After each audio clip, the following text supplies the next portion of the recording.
Le crime contre l'humanité, 1942-1944. Oui, jackpot. Alors, je sais, certains vont me dire, Dieudonné, attention, est-ce que ce genre de discours devant un public pas averti, est-ce que ça n'est pas incité à la haine, antisémite? Non, je ne suis pas antisémite, que les choses soient claires. Hein, donc toi, ça te fait marrer. Non, je suis pas antisémite. Déjà, j'ai pas le temps. Et c'est ce que je disais. C'est ce que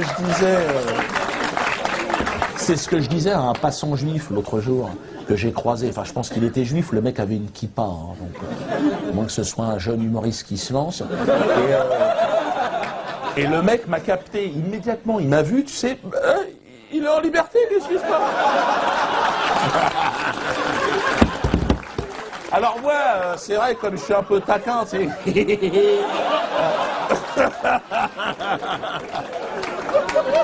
Le mec était terrorisé. Tu dis, non, non, calme-toi. Je vais pas te déporter. Calme-toi. Tu sais, j'avais rendez-vous dans un quart d'heure, j'ai pas le temps de faire grand-chose. Détends-toi. Puis je me suis dit, Diodo, essaye de le calmer. Tu le connais même pas, le mec. Il te connaît pas, tout de suite, il a peur, le gars. Antisémite! Je suis pas tombé sur un créatif, le mec, il balance son truc. Je lui dis, fais un effort. Je lui dis, d'accord, si tu veux, si t'as besoin, il n'y a que des antisémites, des méchants tout autour. Calme-toi. Et là, il me fait, t'as pas honte? Du coup, je fais un pas vers toi, fais un pas vers moi. Je dis, putain, honte de quoi? De ma race? Hein, ta mère la pute, de quoi tu parles? J'ai pas dit ta mère la pute, j'ai pas dit. Je l'ai gardé pour moi.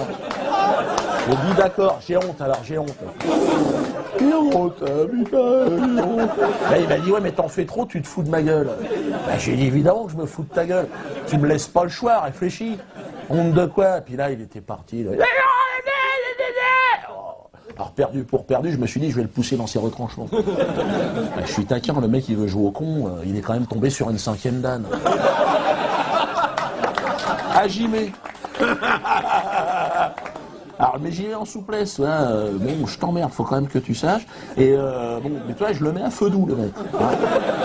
Bon, dès que j'arrive à ébullition, automatiquement, je mets les pattes. Donc, alors je le laisse partir, tu sais, il commence à sortir, bon, les fondamentaux, hein. Ouais, non, ma grand-mère, tu sais, sa grand-mère dans les camps de concentration, tu sais, en pyjama avec les numéros sur les poignets. Donc là, je me dis, c'est le moment de porter les stockades. Tu te décales, tu piques, tu comprends? Le mec, et je lui dis, il faut que je te dise, ta grand-mère, j'en ai rien à foutre, on va commencer. Et je vais même te dire, je lui pisse à l'arrière. Bien évidemment, je n'aurais jamais pissé sur une déportée, bien évidemment. J'étais pas né. Et donc... Mais je lui dis, qu'est-ce que tu m'emmerdes avec ta grand-mère? Est-ce que je te fais chier avec ma grand-mère, qui est morte grillée sous le napalm de l'armée française au moment de l'occupation du Cameroun? Et là, le mec, il fait, quoi? Je te parle de ma grand-mère? Tu me sors le livre de la jungle?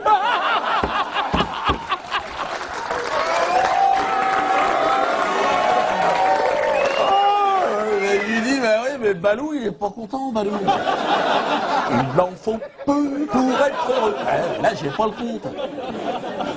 Là, le mec, il était, je te jure, il cherchait de l'oxygène. Il était là, il cherchait un regard complice, ouais. Et pas de chance pour lui, il tombe sur un mec qui m'avait reconnu, un touriste algérien en vacances à Paris. Il n'aurait pu mieux tomber, le mec. Le mec m'a reconnu, pensant que je discutais avec un copain. Il arrive, il tend son appareil, il dit « Tu peux nous prendre en photo ?» L'autre, jamais, les antisémites. Bon, là, on était partis, on jouait en double.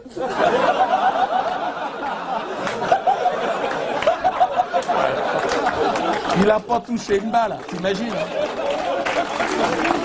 Il chialait, il était là, oh, antisémite!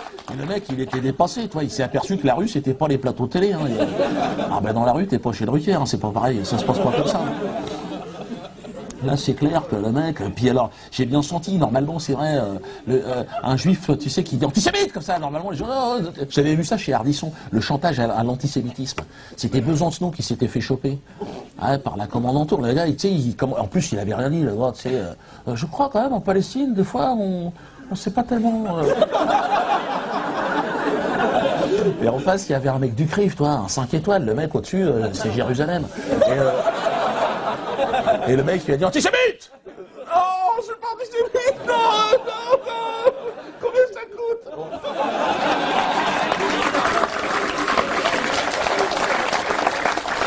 Et le deuxième effet qui se coule, le mec, j'ai bien vu, c'est le nègre qui baisse pas le regard. Ça, il n'était pas habitué, le mec. Hein. Ouais.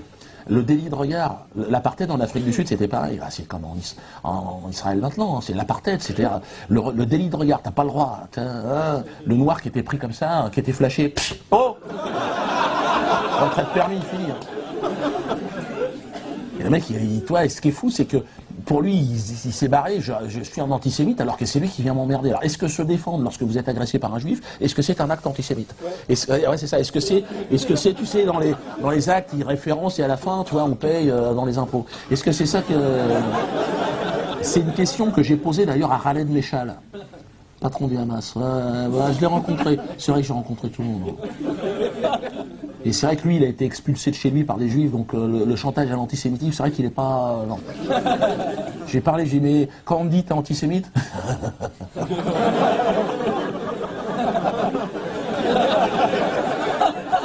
Mais la Shoah, quand même... Gratte-moi le dos. Tu sens que le mec... Pas du tout de culpabilité aucune. À zéro. Voilà. Pour ceux qui ne connaissent pas, c'est un peu, si tu veux, le général de Gaulle de la Palestine. Hein. C'est-à-dire, il veut libérer son peuple, mais avec une barbe blanche. Et le Père Noël, plutôt. Bon, dans la hotte, des requêtes, hein, par contre.